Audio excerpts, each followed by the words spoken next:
A Procuradoria-Geral da República deve receber, na segunda-feira, o relatório da Polícia Federal com o indiciamento do ex-presidente Jair Bolsonaro e outras 36 pessoas. Nós vamos conversar com a Paola Cuenca ao vivo, porque ela traz as informações direto de Brasília. Já se tem uma previsão, Paola, de quando a PGR vai decidir se denuncia ou não os indiciados? Conta pra gente. Uma boa noite para você. Boa noite para você também, César. Para quem está nos acompanhando, olha, o que eu apurei é que a Procuradoria-Geral da República só deve apresentar uma denúncia no ano que vem. E aí a gente tem dois fatores, pelo menos, para isso. O primeiro, o Procurador-Geral da República, Paulo Goni Branco, decidiu que vai analisar todos os inquéritos que envolvem o ex-presidente juntos. Estamos falando do inquérito de tentativa de golpe de Estado, da inserção de dados falsos no Ministério da Saúde para emitir aqueles certificados de vacinação de Covid e ainda a venda ilegal de joias e outros presentes recebidos pelo governo.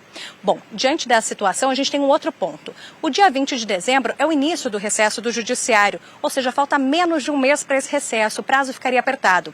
Ainda não se sabe se Paulo Goni vai apresentar essa denúncia de forma conjunta, uma denúncia só para tudo isso, ou de forma fatiada. Mas a análise vai ser em um todo e por isso a decisão da apresentação dessa denúncia fica só para 2025. E bom, chegando aqui no STF, eu também apurei que os ministros querem dar uma celeridade para a análise desse tema, da mesma forma que a gente viu no caso do assassinato da vereadora Marielle Franco. Ou seja, ainda no primeiro semestre de 2025, os ministros devem decidir se eles vão aceitar essa denúncia, o que faz na prática com que possíveis denunciados se tornem réus e passem de fato a responder processo judicial a respeito desses assuntos.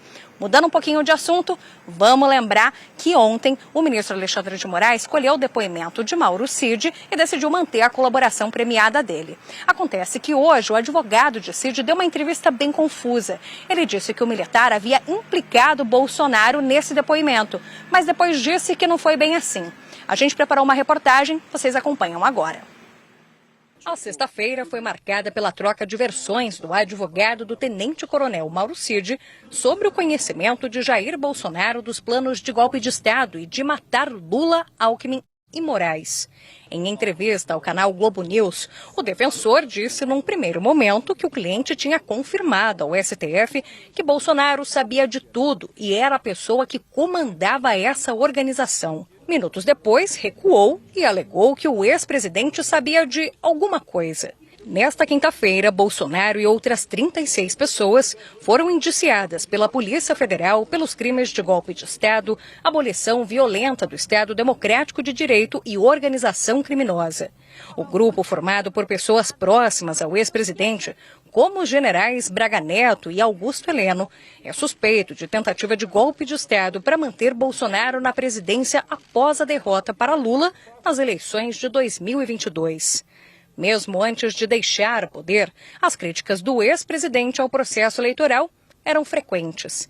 Em julho de 2022, a 3 meses da eleição, o ex-presidente reuniu embaixadores no Alvorada e fez críticas, sem provas, a respeito da suposta vulnerabilidade das urnas eletrônicas. O episódio rendeu a ele uma condenação na Justiça Eleitoral em junho de 2023 e o ex-presidente se tornou inelegível até 2030.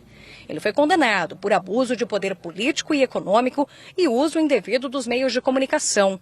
Bolsonaro ainda fez uso de recursos públicos com fins eleitoreiros em eventos realizados pelo feriado da Independência. Os problemas jurídicos do ex-presidente não se limitam à Justiça Eleitoral. Em março, ele foi indiciado pela inserção de dados falsos em sistemas de informações no inquérito que apura a suposta fraude em certificados de vacinação da Covid-19. Meses depois, em julho, o indiciamento foi no caso das joias e dos presentes de luxo doados por delegações estrangeiras. Bolsonaro e aliados teriam criado um esquema de negociação ilegal dos presentes. No inquérito sobre a tentativa de golpe de Estado, as penas máximas para o ex-presidente somam 28 anos de prisão. No caso das joias, a PF encontrou indícios de que Bolsonaro tenha cometido 3 crimes: associação criminosa, lavagem de dinheiro e peculato, com penas máximas somadas de 25 anos. No chamado inquérito das vacinas, Bolsonaro foi indiciado por associação criminosa e inserção de dados falsos em sistemas de informação. A soma de todas essas penas pode chegar a 68 anos de prisão. Na prática, a lei brasileira permite que condenados fiquem presos de fato por até 40 anos. Mas a inelegibilidade de Bolsonaro duraria todo o tempo da pena estabelecida.